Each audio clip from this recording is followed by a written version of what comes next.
డిఎస్సిలో అక్రమాలు జరిగాయి అని బలంగా వాదించుకుంటూ వస్తున్నటువంటి వైసీపీ అండ్ చంద్రబాబు నాయుడు గారి సర్కార్ నిరుద్యోగులకు అన్యాయం చేస్తుంది. నిరుద్యోగ భృతి ఇవ్వలేదు, విద్యార్థులకు అన్యాయం చేస్తూ ఉన్నారు, ఫీజు రియంబర్స్మెంట్ ఇవ్వలేదు అని చెప్పి పెద్ద ఎత్తున వాళ్ళు నిరసన కార్యక్రమాలు చేపడుతూ వస్తూ ఉన్నారు.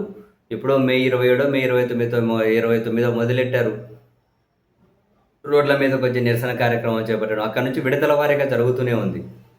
విద్యార్థులు, నిరుద్యోగులతో కలిపి నిరసన, కలెక్టర్లకు రిప్రజెంటేషన్స్, నియోజకవర్గాల్లో టౌన్ హాల్ మీటింగులు, ఆ తర్వాత రిలే దీక్షలు అని చెప్పి, మళ్ళీ ఇప్పుడు నియోజకవర్గాల్లో భారీ ర్యాలీలు అని చెప్పి, మధ్యలో గవర్నర్కి ఫిర్యాదు చేయడం దగ్గర నుంచి, అండ్ మధ్యలో కేంద్ర హోంశాఖ మంత్రి కూడా కొన్ని అంశాల మీద మొన్న వైసీపీ ఎంపీలు వెళ్ళి ఫిర్యాదు చేయడం, ఇవన్నీ చేసుకుంటూ వచ్చారు. బట్ అయితే ప్రభుత్వం వైపు నుంచి అది చాలా ఫెయిర్గానే జరిగింది. వైసీపీ నిరుద్యోగులను వాడుకొని రాజకీయంగా లబ్ధి పొందాలని చూస్తుంది అనేది ప్రభుత్వం ఖండించుకుంటూ వస్తుంది. ఇటు వైసీపీ జగన్మోహన్ రెడ్డి గారు వీళ్ళు మాత్రం లోకేష్ గారు రాజీనామా చేయాలి, దీని మీద విచారణ జరగాలి, తక్షణం ఫీజు రియంబర్స్మెంట్ రిలీజ్ చేయాలి, నిరుద్యోగ భృతి ఇవ్వాలి, ఈ ప్రధాన డిమాండ్లతోటి వాళ్ళు ముందుకెళ్తూ ఉన్నారు. ఇటు పోలీసుల ఆంక్షల అడ్డంకులు ఉండనే ఉన్నాయి, ప్రభుత్వం వైపు నుంచి ఎదురుదాడి ఉండనే ఉంది, ప్రభుత్వానికి సంబంధించినటువంటి పార్టీ యొక్క పత్రికలు, టీవీ ఛానళ్ళు వాళ్ళ దగ్గర నుంచి చీదరింపులు, ఏటకారాలు ఉండనే ఉన్నాయి.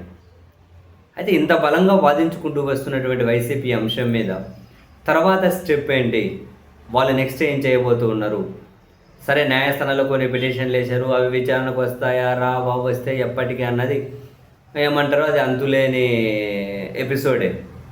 నిరసనలు అయిపోయాయి, గవర్నర్కి ఫిర్యాదు చేసేశారు. నెక్స్ట్ జగన్మోహన్ రెడ్డి గారి అంశంలో తర్వాత ముందుకు ఎలా వెళ్ళబోతున్నారు? దీన్ని ఇలాగే మరింత ముందుకు ఏమైనా తీసుకెళ్తే ఎలా? అండ్ నెక్స్ట్ మళ్ళీ ఒక డిఎస్సి నోటిఫికేషన్ రాబోతూ ఉంది, అక్టోబర్లో వేస్తామన్నారు. సో అప్పుడు ఇంకా దాని మీద విద్యార్థులందరూ బిజీగా ఉంటారు, దాని మీద వాళ్ళు ఖచ్చితంగా ప్రిపేర్ అవ్వాలి. మరి జగన్మోహన్ రెడ్డి గారు ఈ విషయంలో విచారణ కోసం అని చెప్పి ఏం చేస్తారు? తాను ఏమైనా కనుక ఢిల్లీ వెళ్తారా, లేకుంటే అక్కడ ఏమైనా స్వయాన తానే వెళ్ళి ఢిల్లీ పెద్దలను ఏమైనా కలిసి విచారణ కోరతారా?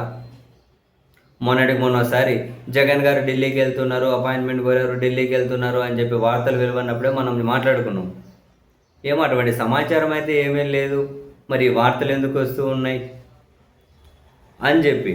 మరి ఏది జగన్ గారు అప్పుడు ఢిల్లీ వెళ్తున్నారా మాటలు మాట్లాడి 3 వారాలు అయిపోయాయి, ఎక్కడ వెళ్ళలే. మరి ఇప్పటి వరకు ఏ అంశం మీద జగన్మోహన్ రెడ్డి గారు అయితే ఢిల్లీకి వెళ్ళలేదు, ఢిల్లీ పెద్దలకు ఫిర్యాదు ఏమంటారు కలవలేదు, దేని మీద ఫిర్యాదు చేయలేదు. మరి ఇప్పుడు ఏమైనా నెక్స్ట్ స్టెప్పులు ఏమైనా ఢిల్లీకి వెళ్తారా?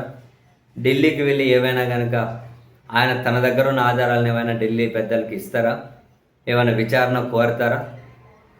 లేదు అంటే రాష్ట్రంలోనే మరో అంశాన్ని ఏమైనా తీసుకొని ముందుకెళ్తారా? ఏం చేస్తారు? వాట్ నెక్స్ట్ చూడాలి.